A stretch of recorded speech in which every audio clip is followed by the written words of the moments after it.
The GEEK Files, 2026, April 15th, the Ides of April. Transprovincial Airlines in Terrace, fall of 88, spring of 92. So,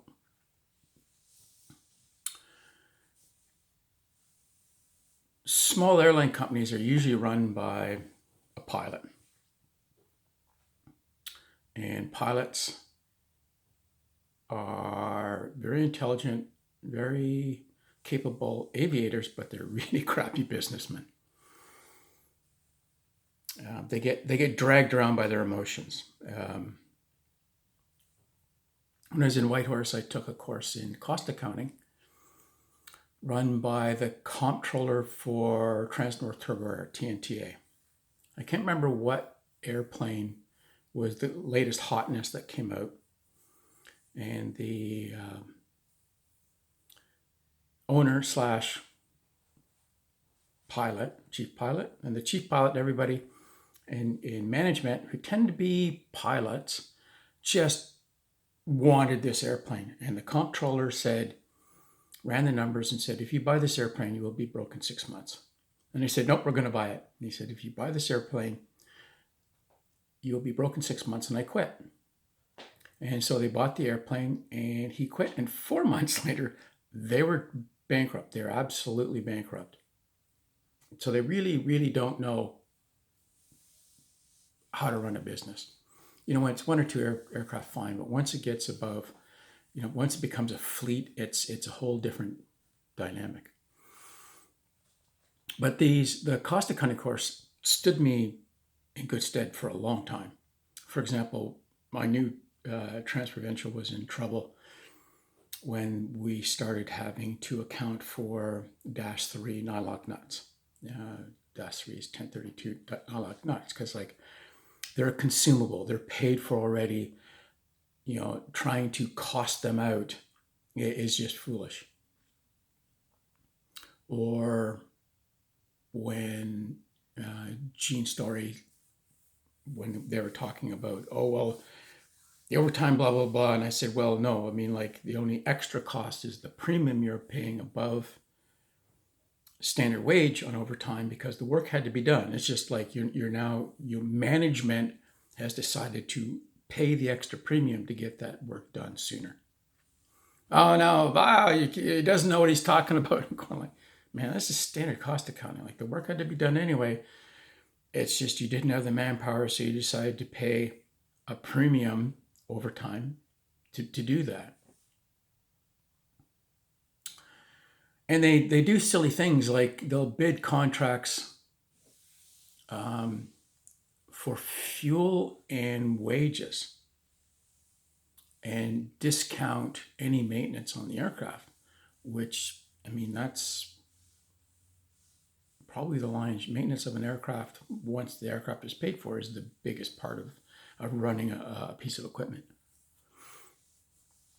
So as more and more people, so we're in Wrangell, we're working for, shuttling stuff back and forth to the Stikine mine.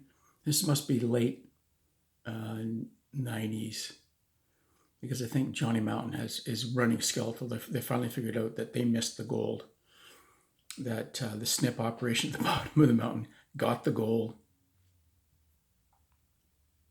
So they're running the hovercraft, they're running a DC-4 from Air North.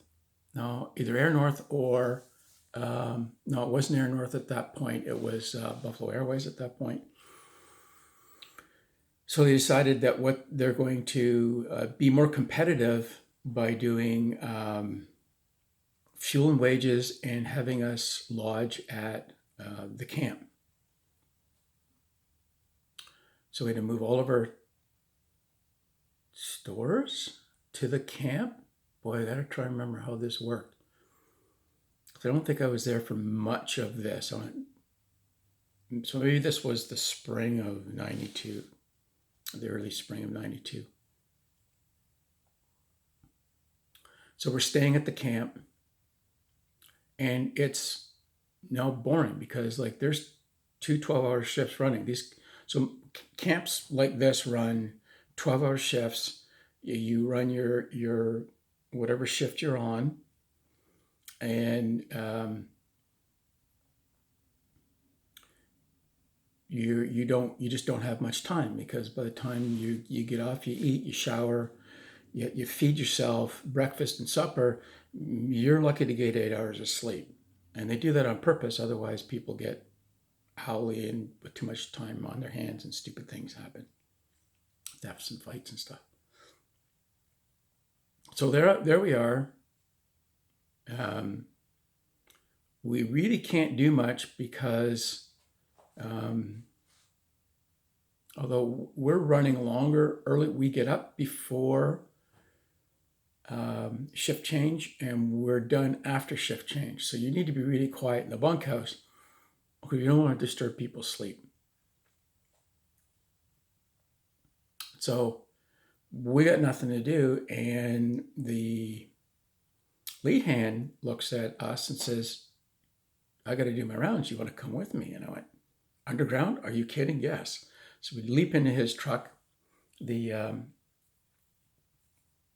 mine generally was built around getting a Toyota with a ROPS cage on it anywhere they want to drive. So we go under, and it's very humid and it's warm. I was quite surprised how warm it was underground. And we wander around, and we go down this one, I can't remember what the proper name is, Stoper, whatever. And he stops and turns out the lights, because we're wearing helmets with the little lighty things on top. And it is black. It is like, holy crap, black. And he laughs, turns on his headlamp, and what are we doing? And just maybe 30 yards in front of us, you can, where this thing roadway narrows, you can barely make out this light, and we can hear something going on, and we walk down, and it's a narrow seam that's barely wide enough for a guy to get in, and there's someone in there working the gold to get the gold out. Because this is amazing. Like, we walk up to the wall, and you can see these veins of rotten quartz, and the gold is right there. It's right in front of you. You can reach out and touch the gold. You don't have to grind it up. You don't have to do anything. I think at the time,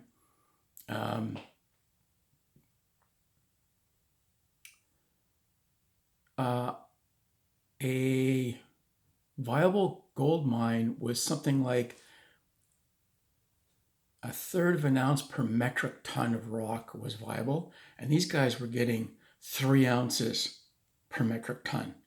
I mean, it was literally the richest gold mine in the world. And so this guy's down there digging out this, and he's by himself, a long way from anywhere. And the crews, it's usually a 2 or 3 man crew, and their goal is to get, every 12-hour shift, to get 2 blasts in.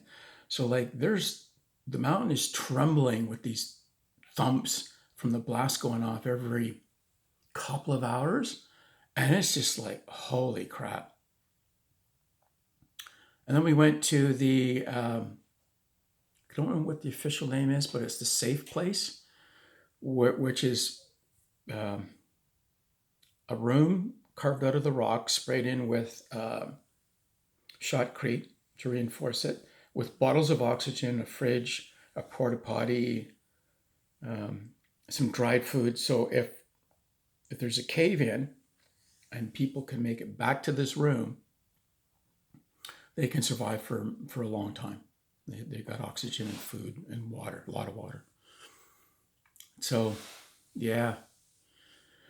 And then we went around and we visited, guys, with jacklegs drilling the rock face to blast and scoop out the rock and get it back to the crusher room. And, did a tour of the crusher room where they smashed up the rock and had this really big shaker table which is just an oversized version of a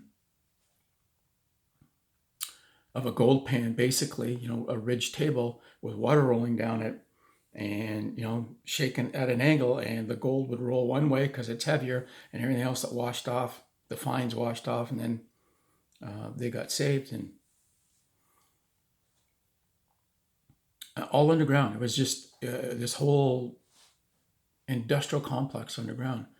And what they were doing is they did have a tailings pond, but it was really small, because what they were doing is recycling the water, using the tailings pond to as a water reservoir, but pumping all the spoils back in underneath where they're working. So they would work one level, then pump the spoil, and then start the next level, and then pump the spoils back on in underneath that level, and then dig right down to the top of the spoil. So they're just mining this whole thing up to get as much of the gold as possible. It was amazing.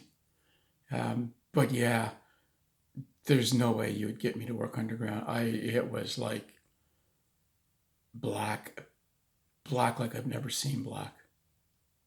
Yeah.